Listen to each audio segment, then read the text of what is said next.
दोस्तों आज की कहानी कुछ ऐसी कहानी है जिसे सुनकर आप अपना माथा पकड़ लेंगे। मैं ऐसा क्यों कह रहा हूँ? क्योंकि इसमें वो सब हुआ था जो बिल्कुल अनएक्सपेक्टेड था। जी हाँ, एक आदमी का मर्डर होता है एक बंद कमरे के अंदर। मर्डर कहूँ या सुसाइड कहूँ वो आप डिसाइड करेंगे आगे जाकर।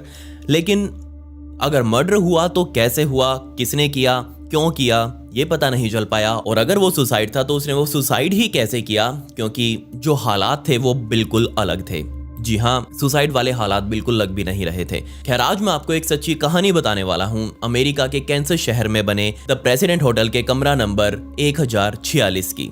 जी हाँ, इस कहानी को सुनने के बाद आप सच में अपना दिमाग चलाने लग जाएंगे, क्योंकि ये आज भी पूरी तरह से अनसॉल्व्ड है। तो अगर आपको अनसॉल्व्ड स्टोरी सुनना पसंद नहीं है तो आप प्लीज़ इसे यहीं छोड़ दीजिए, क्योंकि मुझे बहुत से कमेंट्स आते हैं कि मैं अनसॉल्व्ड केसेस को कवर ना करूं। अगर मैं वो कवर नहीं करूंगा तो ऑब्वियसली यार देखिए, आप अपना दिमाग कैसे चलाएंगे? आपका दिमाग चलना भी जरूरी है। और यहाँ मैं भी अपनी कुछ थ्योरीज जो है वो एंड में इस वीडियो में सामने रखूंगा आपके, तो हो सकता है उसमें से कुछ हुआ हो, लेकिन पक्का कुछ नहीं कह सकते, क्योंकि 90 साल के आसपास आज बीत चुके हैं उसे और अभी तक उसका कुछ पता नहीं चल पाया है। लेकिन उससे पहले, मेरा नाम है विकी और आप देख रहे हैं मिस्टीरियस दुनिया का एक और बहुत कमाल का अनसॉल्व्ड एपिसोड।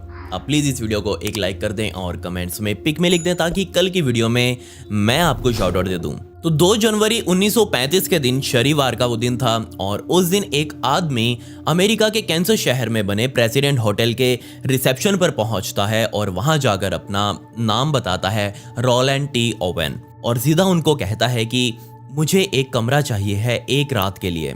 तो होटल था, ऑब्वियसली वो मना नहीं करेंगे, तो उन्होंने उसे कमरा दे दिया। लेकिन कमरा देने से पहले उसने रिसेप्शनिस्ट से कहा था कि मुझे एक अंदरूनी कमरा चाहिए है, मतलब कि ऊपरी फ्लोर पर हो, 5, 6, 7, 8, 9, 10 जहां भी हो, लेकिन अंदर अंदर जाकर हो, मतलब कि ऐसे नहीं कि सामने ही मौजूद हो कमरा। होटल वालों ने कहा ओके, ये अजीब आदमी है, आमतौर पर लोग आकर कहते हैं कि हमें बालकनी वाला कमरा चाहिए, ये और ही कुछ कह रहा है। लेकिन अब यहाँ पर कमरा उसे मिल चुका था और उसे कमरा दिया गया रूम नंबर 1046। और अब यहाँ एक बेलबॉय उसके पास आकर खड़ा हो चुका था।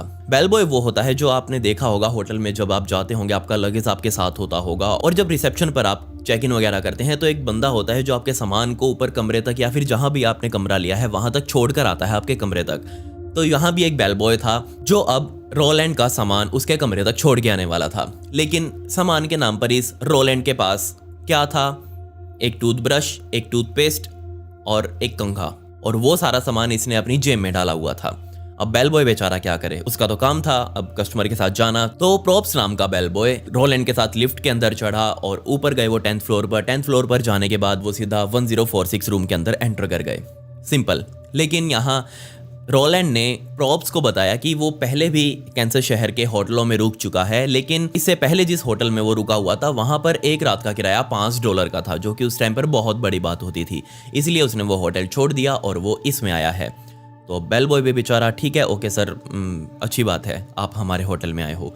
तो वहाँ अंदर कमरे के अंदर जाते ही उसने अपना जो टूथब्रश था, कंघा था और टूथपेस्ट था वो निकाल कर रख दिया अपना बाथरूम में, जो कमरे का बाथरूम था उसके अंदर रख दिया। बेलबॉय बेचारा देख रहा है मैं क्या करूँ, तो उसने कहा कि ठीक है सर, आप आराम से रेस्ट करिए और मैं चला जाता हूँ।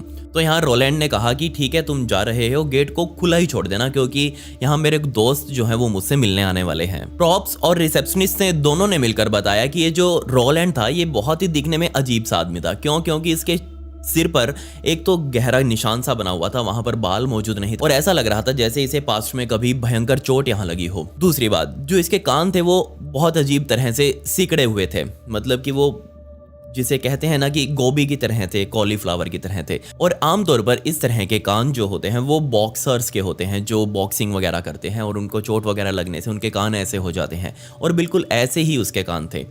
और तीसरी बात, दिखने में यह आदमी 20 से 25 सालों का लग रहा था, लेकिन इसकी असल सच्चाई आपको आगे पता चलेगी। अब बेलबॉय वहां कमरे से निकल चुका था, तो थोड़ी देर बाद इस होटल में ही काम करने वाली मैरी नाम की मेड इस कमरे में पहुंची, यानी कि 1046 में पहुंची।